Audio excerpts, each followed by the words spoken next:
Welcome student.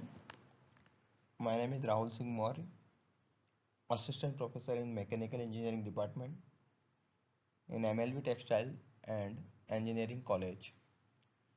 Today in this video, we will study about sine bar, which is a angular measurement device. In our previous topic, we have studied about mechanical comparators. And today we are going to discuss sine bar.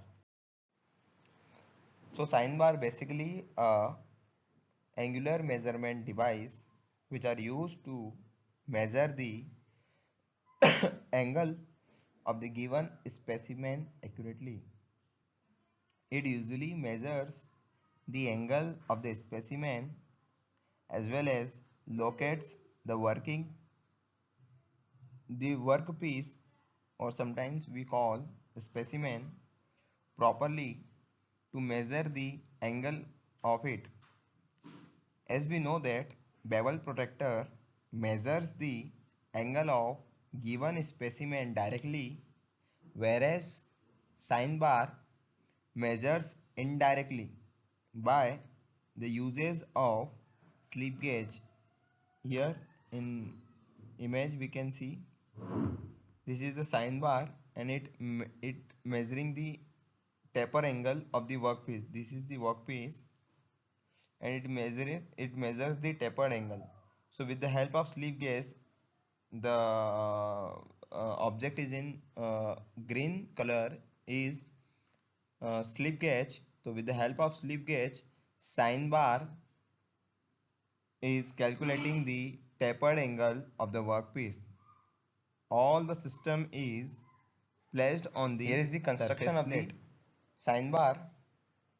Basically, sine bar is specified by the distance between two roller, and the distance between the two roller is known as length of sine bar. In image we can see the center distance of the two roller is known as the length of sine bar and it is denoted by capital L. So when we go for buy a sine bar, we have to specify the sine bar by its length.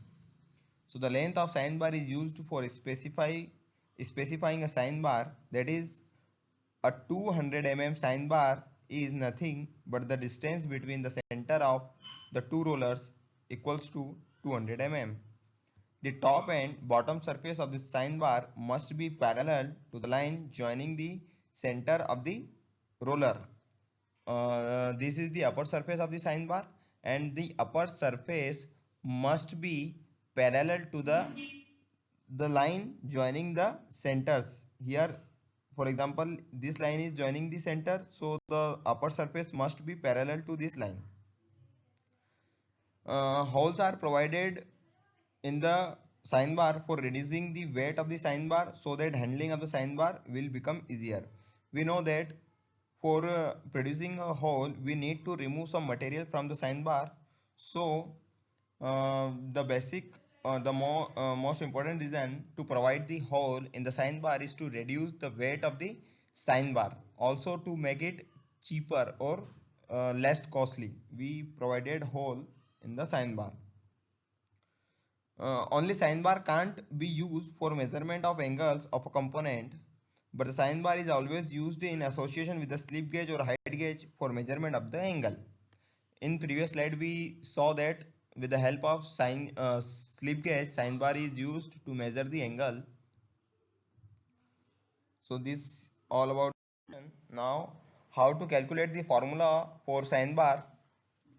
So we can see in the image, as we know that the distance between the distance between the two roller, we know that it is specified by the specification of the sine bar. So we know that the L and the height is we can measure with the help of slip gauge or gauge block, and we know that from the trigonometry sine theta is equals to perpendicular upon my hypotenuse. So perpendicular is h and hypotenuse is l. So theta is the sine inverse of h by l. In h by l, we know the value of l. As in the first slide, we specify the sine bar by its length l, and we can calculate the h by calculating the slip gauges. So in this way, we can calculate the theta, the angle between two lines. So here is the construction part as well as working of the sine bar. In next video, we will see how sine bar works and the factor affecting the sine bars calculations, also the advantage and disadvantages of the sine bar. Thank you.